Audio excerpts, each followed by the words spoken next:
Assalamualaikum warahmatullahi wabarakatuh. Perkenalkan, nama saya Celinda Maulani dengan NIM 2025 Di sini saya akan mempresentasikan PPT ujian akhir semester mata kuliah Fisika Dasar 2 Program Studi Oceanografi.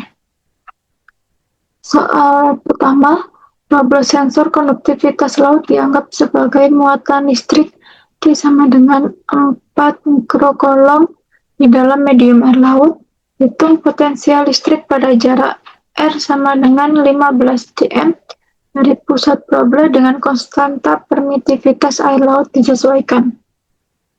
Menggunakan rumus P sama dengan K dikali Q per R. P adalah potensial listrik, K adalah konstanta kolom disesuaikan dengan medium, Q adalah besar muatan, R adalah jarak dari pusat muatan. Diketahui, Q sama dengan 4 mikrokolom, jadi 4 kali 10 pangkat min 6 kolom. R sama dengan 15 cm sama menjadi 0,15 m. Epsilon R air sama dengan 80. Penyelesaian air air laut per epsilon R sama dengan 8,99 dikali 10 pangkat 9 per 80 sama dengan 1,124 dikali 10 pangkat 8 buka kurung N kali M kuadrat per C kuadrat tutup kurung.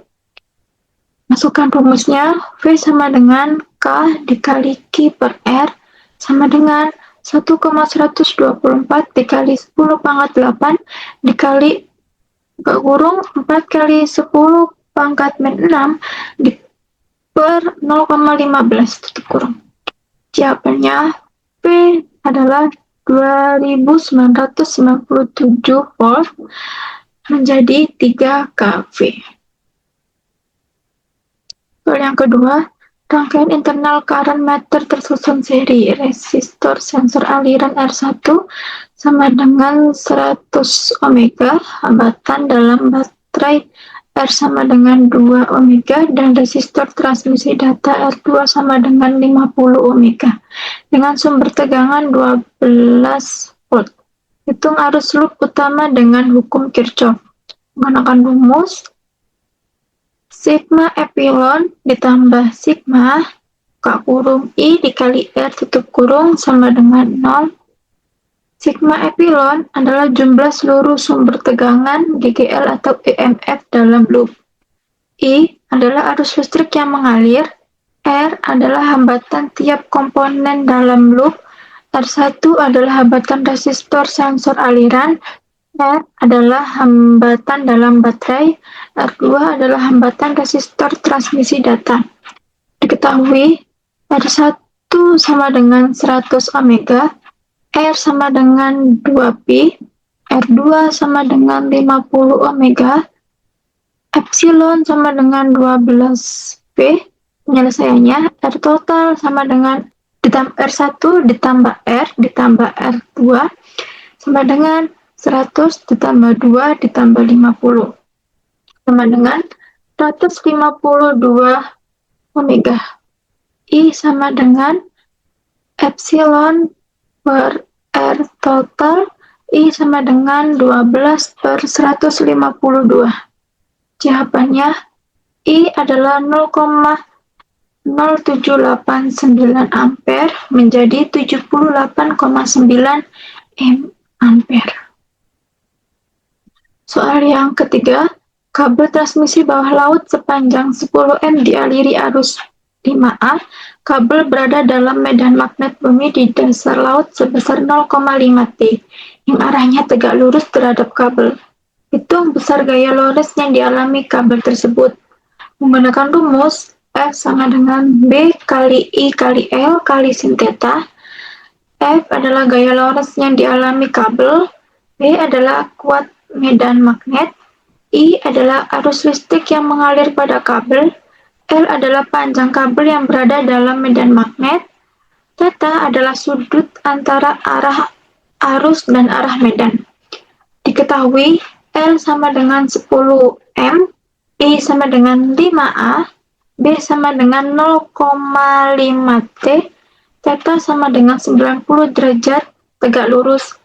Penyelesaiannya, rumusnya yaitu F sama dengan B dikali I dikali L dikali sin theta, yaitu F sama dengan 0,5 dikali 5 dikali 10 dikali sin 90 derajat.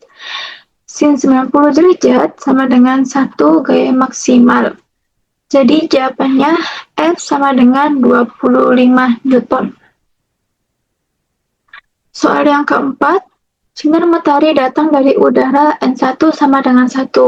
Mengenai permukaan air laut, N2 sama dengan 1,33 dengan sudut datang 30 derajat.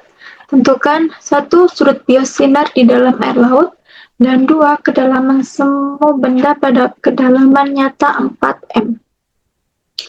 Rumus yang pertama, N1 sin theta 1 sama dengan N2 sin theta 2. N1 adalah indeks bias medium pertama, udara sama dengan 1.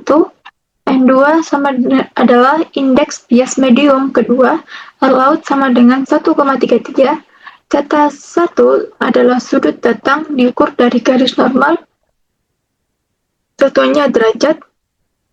Theta 2 adalah sudut bias diukur dari garis normal, satuannya derajat. Diketahui N1 sama dengan 1 udara, N2 sama dengan 1,33 air laut, theta 1 sama dengan 30 derajat, D nyata sama dengan 4M. Penyelesaian yang pertama, 1 dikali sin 30 derajat sama dengan 1,33 dikali sin theta 2. Sin theta 2 sama dengan 0,5 per 1,33 sama dengan 0,376. Theta 2 sama dengan arcin 0,376. Jawabannya theta 2 adalah 22,1 derajat.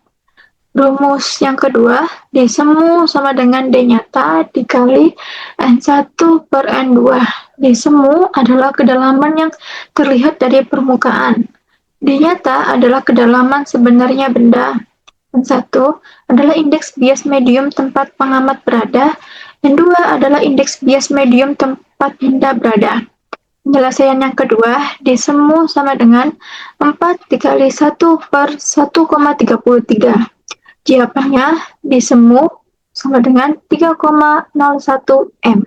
Yang kelima, mahasiswa oceanografi mengamati sampel fitoplankton dengan mikroskop, lensa objektif berkekuatan 20 dioptri, lensa okuler berbesaran 10 kali, dan jarak fokus objektif 5 cm.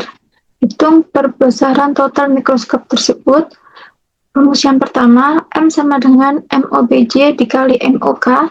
M adalah perbesaran total mikroskop, MOBJ adalah perbesaran lensa objektif, MOK adalah perbesaran lensa okuler.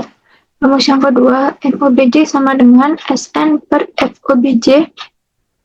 MOBJ adalah perbesaran lensa objektif, SN adalah jarak baca normal mata, biasanya dipakai 25 cm. FOBJ adalah jarak fokus lensa objektif. Rumus yang ketiga, F sama dengan 1 per P. F adalah jarak fokus lensa, P adalah kekuatan daya lensa objektif. Diketahui P sama dengan 20 dioptri, MOK sama dengan 10 kali, FOBJ sama dengan 5 cm. Penyelesaiannya, FOBJ sama dengan 1 per P sama dengan 1 per 20 sama dengan 0,05 meter sama dengan 5 cm. MOBJ sama dengan 25 per FOBJ sama dengan 25 per 5 sama dengan 5 kali. MOK sama dengan 10 kali, M sama dengan 5 kali 10. Jawabannya M sama dengan 50 kali. Sekian dari saya. Wassalamualaikum warahmatullahi wabarakatuh.